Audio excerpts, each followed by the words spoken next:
Welcome into this week's edition of UAP Weekly. I am Stephen Diener here back with you on the Unidentified Alien Podcast Weekly Edition. And it is, what a week it has been. I mean, just to put it lightly, unbelievable type of week here that has gone on in the UAP community. And I am going to do my best to recap it all for you because, quite frankly, this might be the most packed week of developments I've ever seen.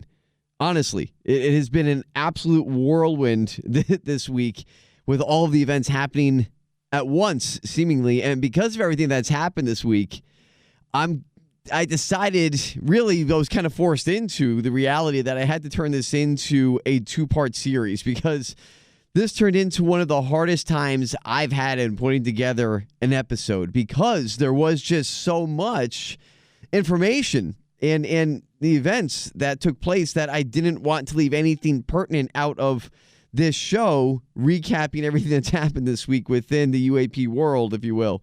And that is why, for the first time ever in this short history of UAP Weekly, I've decided, again, maybe even forced into the reality of making this into a two-part episode. So part one being right now, listening to part one, as we speak, and then part two will come out tomorrow. And in part two, just so you know what to expect there, I'm going to cover in depth my experience in Washington, D.C. at Dr. Stephen Greer's Disclosure Project, the press conference that took place this past Monday on June 12th. So that was quite the event. I mean, the speakers, the whistleblowers that they had there, honestly blew my mind, and that's saying something because, you know, if you've listened to the show, I've covered a lot of ground here on UAP, and to be able to leave me kind of dumbfounded and just sitting in my chair shaking my head saying, wow, which I was out loud. It was audible, the amount of times that I was shocked during that press conference. It's something. So if you didn't hear or see a lot of the things that came out of that press conference, we're going to cover that in depth along with my take on it and just everything that happened kind of leading up to it for me being there. It was pretty incredible, honestly. It was an incredible experience. So I'll get right into it for today, part one for this part one episode, because we are going to cover right now what has had everybody talking since Sunday night, and that is the David Grusch whistleblower interview that took place on News Nation Sunday night with Ross Coulthart, who has been, I guess you can say, or at least in my opinion, one of the foremost investigative reporters, maybe with George Knapp, when it comes to the UAP UFO subject. He's been great over the years, over the decades, really. It was a week like no other. So we're going to kind of jump into it here right now when it comes to this David Grusch whistleblower interview. And what I'm going to do is go through it bit by bit, kind of covering the main points. I wanted to make sure you got everything out of it here. There was a lot of meat on the bone when it came to this interview. And so I'm going to try to cover it piece by piece here with you and go over those main portions. And then from there, we'll be able to compare and contrast to what Dr. Stephen Greer had to say and his whistleblowers had to say, more importantly, at the Disclosure Project press conference this past Monday on June 12th. And once we are able to put that all together after part two comes out tomorrow, you'll be able to you'll be where I'm at right now, which is kind of scratching your head wondering, which way do I go with all of this? So just going to give it to you here as we go along. To start off, step one, I guess you could say, with David Grusch. He is, just to give you a little background on him, I'm going to let him explain as well because he can explain it better than I can. But just a quick summary, he was a go-to intelligence guy when it came to the UAP intelligence community within the U.S. government. He joined the UAP task force in 2019. And here's what he has to say about himself, how he kind of introduces himself, goes over his own credentials, because it's a pretty impressive list. So we'll start off here. I was an intel officer for the U.S. for 14 years. My last position, which I left in April of 2023, I co-led the UAP portfolio for the National Geospatial Intelligence Agency, and some of the highest officials within the Department of Defense and Intelligence community used to call on me to advise them on some of the hardest target sets that the country had. So, again, real deal type of guy. He was in it. Like, he was in the stuff. And, he was a go-to guy. He was a decision maker. So that's why I thought that was a good place to start to kind of set the table to, if you were doubting his credibility, which you still may by the end of this, and that's totally fine. It's always up to you. But I feel like when you hear where he's coming from and where he was, that might be kind of a good starting point as you kind of take in everything that he had to say. He also kind of came out with a bang here when he talked about what he has been told about recovered, UFO craft, and he says recovered alien bodies. The UAP task force was refused access to a broad crash retrieval program. When you say crash retrieval, what do you mean? These are retrieving non-human origin technical vehicles, call it spacecraft if you will, non-human, exotic origin vehicles that have either landed or crashed. We have spacecraft from another species. We do, yeah. Question there from Ross Coulthart, and you'll hear him kind of interject here and there in the different clips that we play, because I felt it was important to keep some of the questioning in there, give context to some of the answers that Grusch was giving. But, that was the part that a lot of people were attaching themselves to right there. Those last few seconds at the end where he's talking about we do have these crashed, alien spacecraft and bodies that are being stowed away. So we're going to get into all that because we got those key points out of the way. So we'll be able to move on to the other main ones here, as these are pretty huge claims, by the way.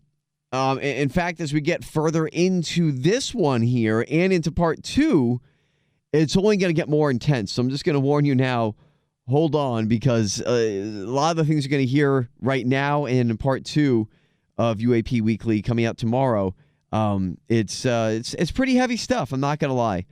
So one of the questions that is presented a lot when it comes to UAP technology and the existence of aliens as a whole, one of the questions that is posed a lot by people, believers and non-believers alike, skeptics, non-skeptics, whatever you want to say, the question that's posed a lot is, how are they getting here?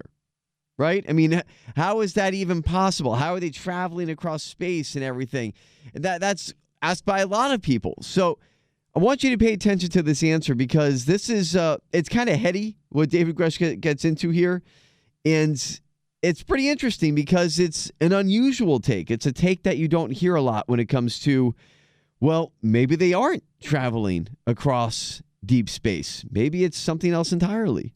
It is a well-established fact, at least mathematically and based on empirical observation and analysis, that there most likely are physical additional spatial dimensions. And you could imagine in 4 and 5D space where what we experience as linear time ends up being a physical dimension in higher dimensional space, where if you were living there, you could translate across what we perceive as a linear flow. So there is a possibility that, and this is a theory here, I'm not saying this is 100% the case, but it could be that this is not necessarily extraterrestrial, and it's actually coming from a higher dimensional physical space that might be co-located, right here.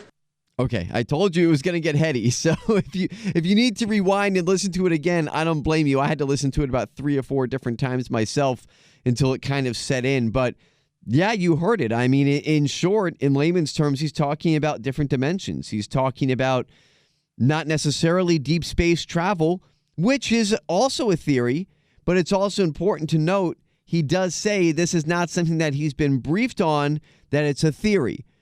So that's just, but look, you're talking about a guy, again, that's in the know, that has been, briefed on a lot of different information, that a lot of stuff, by the way, that he could not give in this interview with Ross Coulthart. There's a lot of stuff that he could not answer that they left out of this interview, but they made it known at one point during the interview that there was a good amount of questions that he just flat out could not answer because of still the classified nature and the non-disclosure agreements and things like that he's still a part of, even despite his whistleblower testimony. I guess that's the main thing. His whistleblower testimony, he gave everything there, and I'll get into that more later. But Just know a lot of the stuff that he gave in his confidential whistleblower testimony that is protected by that new whistleblower protection law, he could not give some of that information during this interview.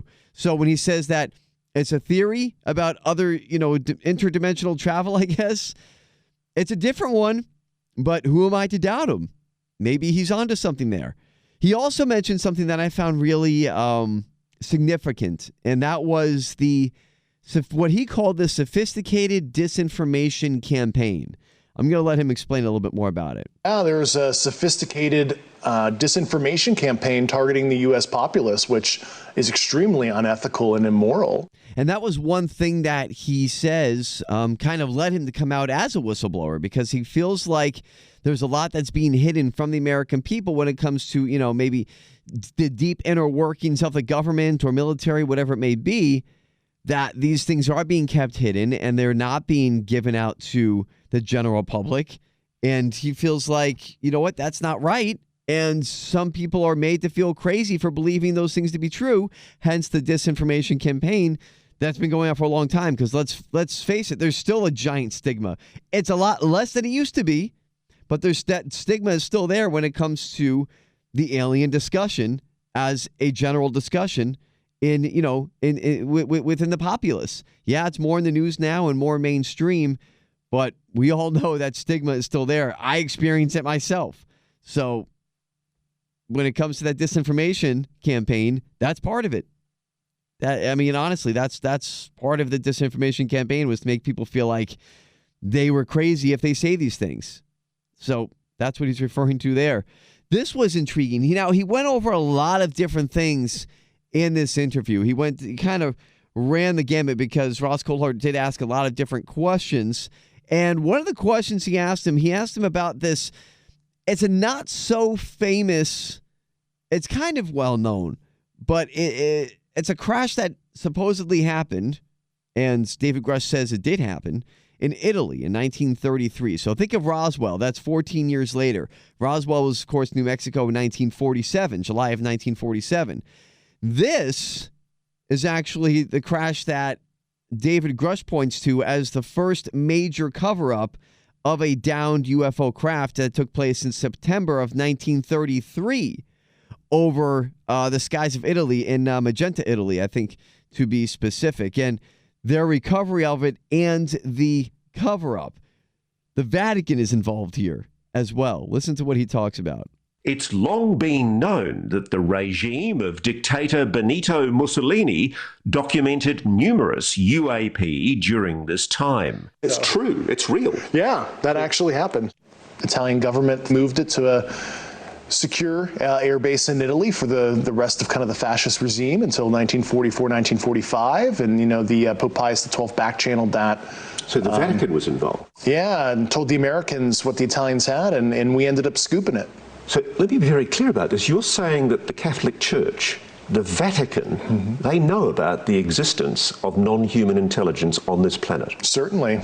That was big for me, and I think big for a lot of people, because I've specifically spoken about, what does the Vatican know? And I'm interested in that. I've said before on the show, I'm not shy about saying that I'm a practicing Catholic. I mean, everybody has different beliefs, and that's my belief system. So when I talk about, Vatican cover-ups of alien technology or alien life, that is something that kind of hits home, right? I mean, because is the Pope getting briefed, whoever the Pope might be at this point? Was Pope John Paul briefed on aliens? Was Pope Benedict, is Pope Francis briefed on alien technology? It makes you wonder. But if you hear that story from David Grusch talking about the craft that Mussolini recovered, or his government anyway, back in 1933, and that we scooped up, at the end of World War II, after, liberating Italy and Germany and everything like that, going in there and ending World War II, is it possible that there really is this type of cover-up if the Vatican actually got in touch with the U.S. Army and said, hey, you might want to come and pick this up on your way out? It's quite the claim, but he says it's true. So again, you make of it what you will. Anytime you hear Vatican cover-up and aliens in the same sentence, I think that's a pretty big attention getter. Boy, it makes you wonder though what they what they really do have there in all those files. I know I've talked about that before, but it's fascinating to me. David Grusch does have a similarity here with Dr. Stephen Greer, and I'm going to get into a lot of the things that Dr. Greer said during the Disclosure Project press conference. I'm going to get into a lot of that in part 2 of this special edition of UAP Weekly, because there was so much incredible things that happened this past week, really an unprecedented week in the UAP community, UFO world. But he does have a similarity. They differ on a lot. I'm just going to say that. But he has a similarity here in saying that the technology of this, the downed UAPs, the recovered craft that are being reverse engineered, that this technology is being held back and it could help the world. And, is that the power of these companies, these entities, whatever you want to call them, private corporations, whatever you want to say, that their power in all this, their power hungry, plays that it plays a huge part in the secrecy of all this and why it's been so secret, why it's been covered up over the decades, because of all the power that comes with having this technology. And it's being held back from the world, and it can make the world a better place. It can help a lot of people. Again, more on that in part 2 coming up. Grusch also says that some of the UFO, and this is really interesting, and you'll hear more as we go on why that's the case. He says that some are landed, okay, when it comes to the recovered craft. Some are landed here, and some are crashed. Here's what he had to say about the crashed UFOs. Some are landed, some are crashed. And I think that's an interesting discussion that's come up, as advanced as, we are, as humans, right? Planes crash, cars crash. Just because you're some advanced sentience that has advanced technology doesn't mean some small percentage of your, I'll use the Air Force term like sorties, meet an unfortunate operational conclusion, as we might want to say. I do. So a couple of things to pick up on there for me personally. When it comes to his analogy, I never thought about that before because, again, one of the big arguments from skeptics becomes, well, if this race of beings, these aliens, they're coming across, they're so smart, they have all this technology that can carry them across deep space. They can travel at the speed of light. How are they so stupid to crash on Earth? And that's a fair question, right? That's a question that's asked a lot. So for him to use that analogy of, human beings, we're pretty advanced, but we still crash planes and cars and trains and all these different things. And that doesn't make us, a stupid race of beings. It just means that mistakes are made. So I guess his insinuation is that should we really, say it's against or out of the realm of possibility that an alien race, highly advanced alien race, is without the ability to make mistakes. That's the insinuation that he's making there, and I guess that's a fair argument as well. But then he's also talking about, or when they're crashed, he almost went and said as far as maybe we're taking them down, and that's the other part that caught my ear because as I put everything together from the Disclosure Project, from Dr. Greer and David Grusch's interview, as he detailed all of his whistleblower claims, that's something that really caught my ear because there was a lot of that talk at the Disclosure press conference about how we may actually be taking these things down with our own advanced weapons that we got, reverse engineering alien technology. But I'm going to save a lot of that for part 2 because I got to go in order here. But just keep that in mind. It's, again, the stuff gets heavier and heavier as we go along. He did actually, and this was interesting. So David Greer did allege that Sean Kirkpatrick, one of our favorite subjects here on UAP Weekly, that he is indeed part of the cover-up. Now, I found that personally very intriguing because when I spoke to Anthony Williams, my military contact that you heard in, last week on UAP Weekly. When I spoke to him, he's talked to me. I don't think it was in the interview, but he's talked to me about privately when it comes to Dr. Sean Kirkpatrick being part of the cover-up. He has told me specifically in our conversations that Dr. Kirkpatrick is basically just saving face to the public for the sake of trying to show, yes, we here at the government and the UAP task force and we here at Arrow are really trying to figure these things out, but we're just not sure what they are yet. And again, I have been told personally, and I'll call him Anthony Williams now since you heard from him and we'll use his pseudonym. I heard from personally Anthony Williams, my military contact, that is not the case, that Dr. Kirkpatrick is hiding things, that he is part of the cover-up.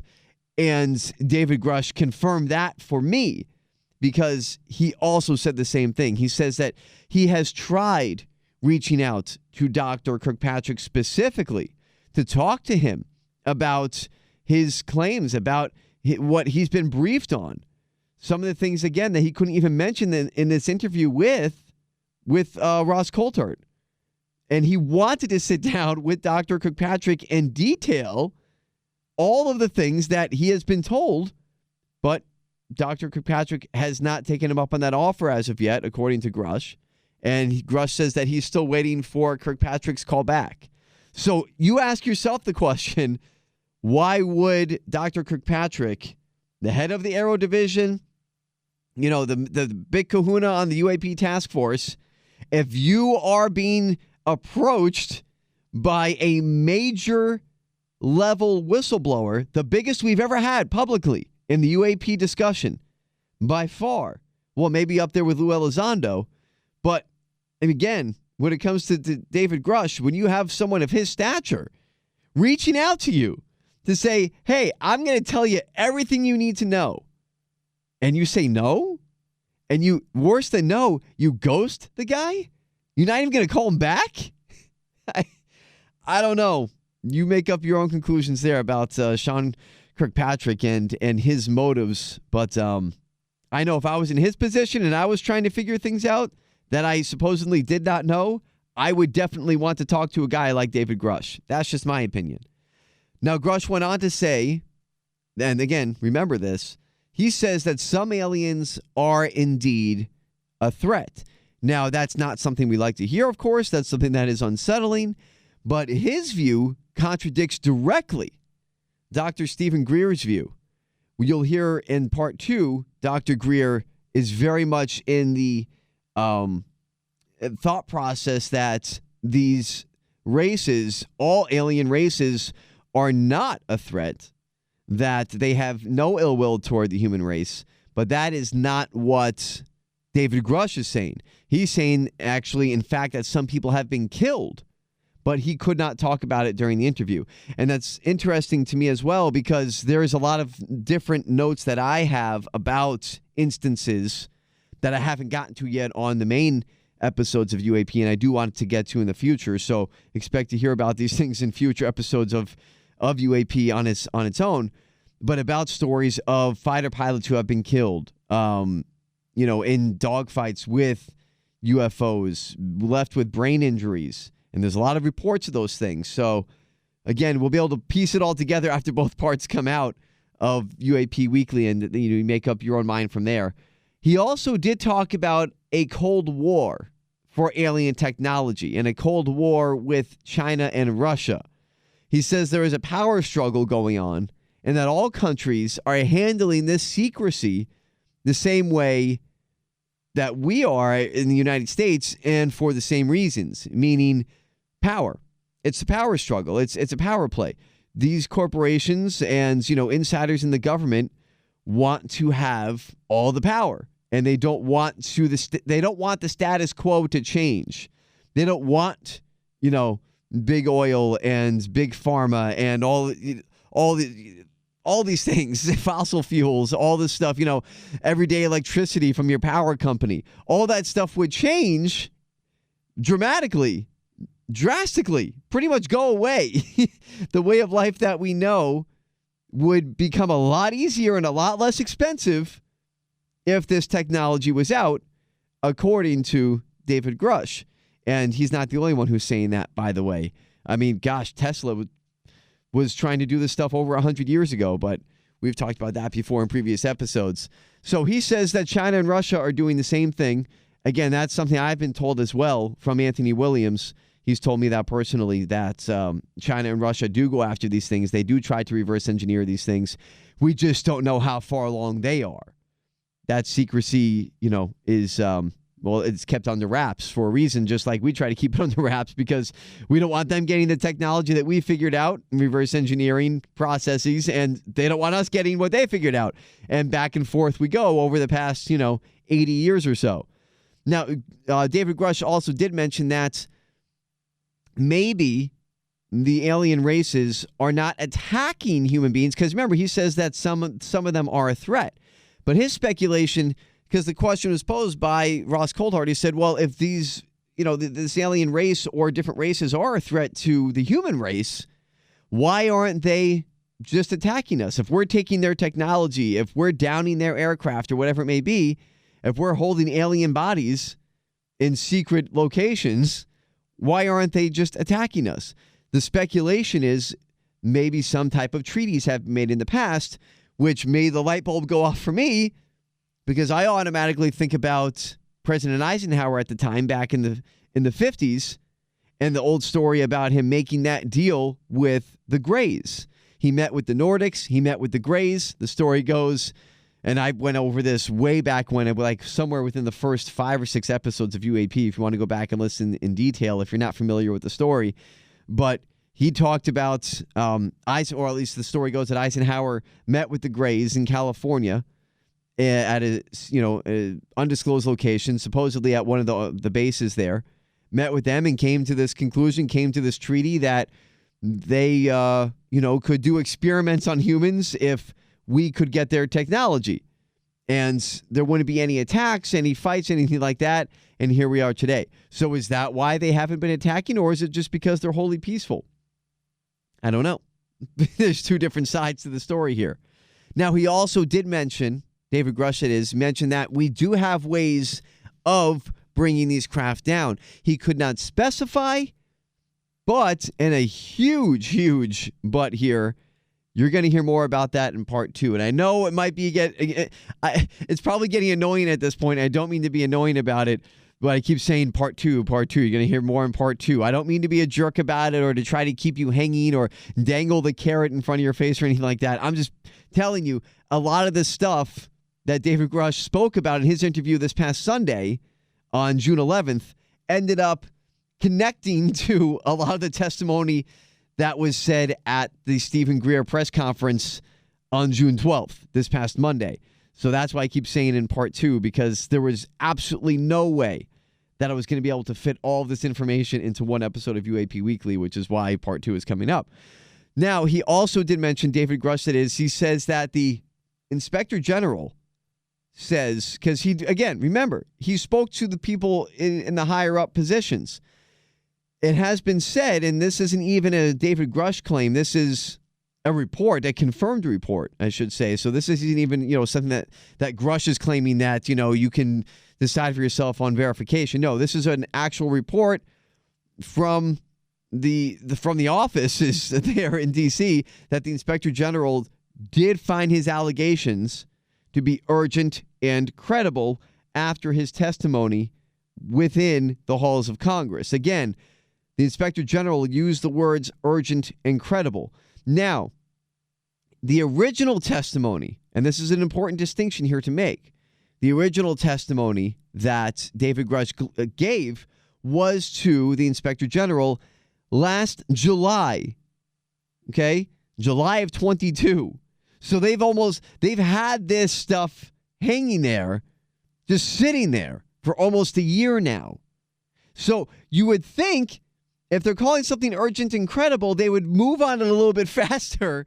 But here we are now. Nothing's happened. And I think that's what led David Grusch to come out in the public as a whistleblower. And he also did mention here, and I think this is also something that led him to come out in the public, because he talks about private corporations or even contractors that hold on to this technology for themselves in the interest of profit. This was interesting. Listen to what he had to say here.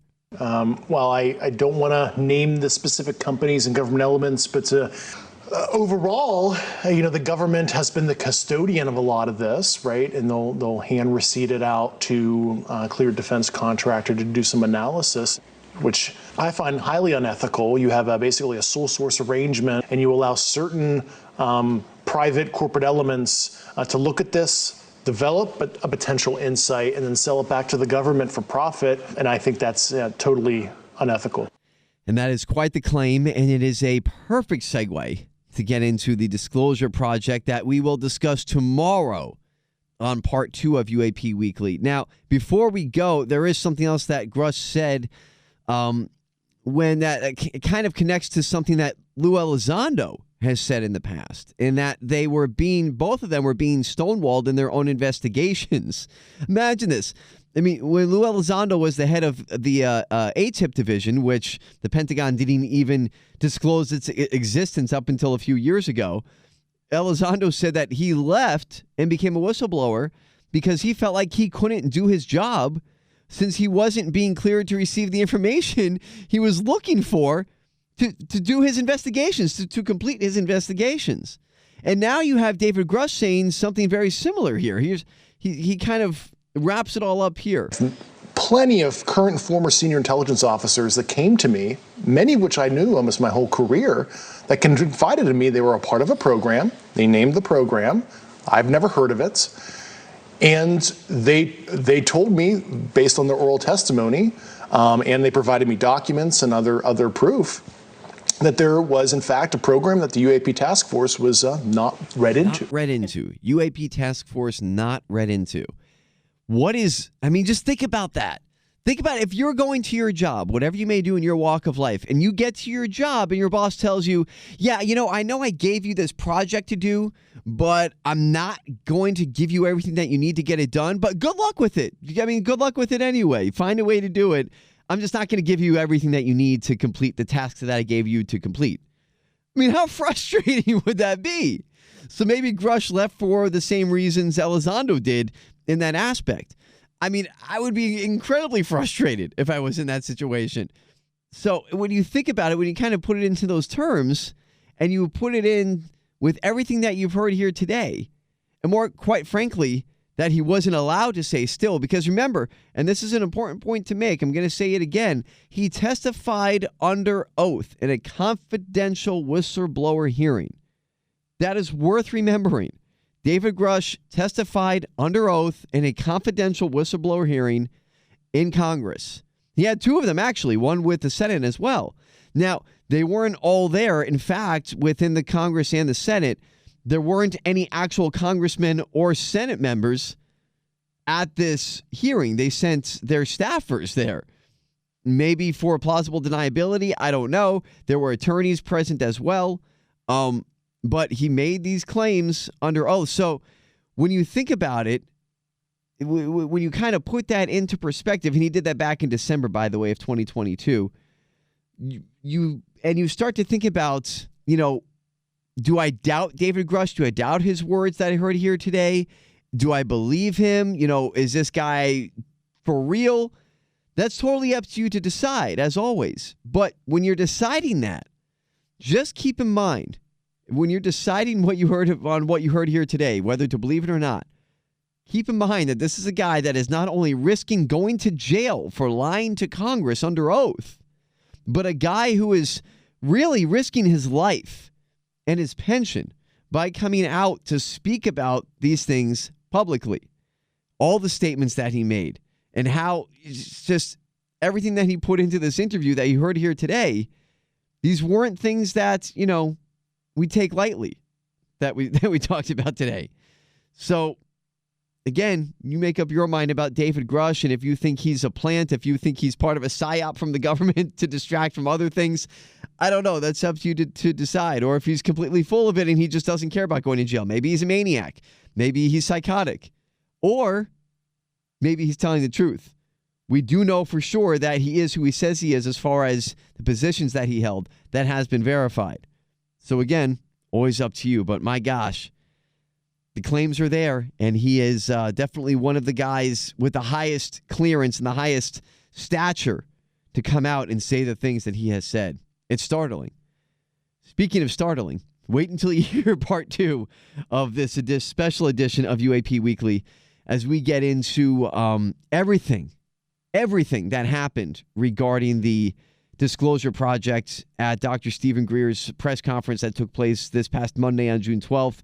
And more importantly, what his whistleblowers that he brought up had to say, because it is incredible stuff. Again, it left me in my chair saying out loud, oh my gosh, this is insane. And not insane like they're nuts, just insane like, holy cow, I can't believe what I'm hearing. So we're going to go over all of that in part 2 of UAP Weekly, the Unidentified Alien podcast. That will come out tomorrow. And you'll be able to hear as well and put it all together, the similarities and differences from what you heard here today from David Grusch versus what you're going to hear from these whistleblowers and Dr. Greer. It's fascinating once you get to put it all together.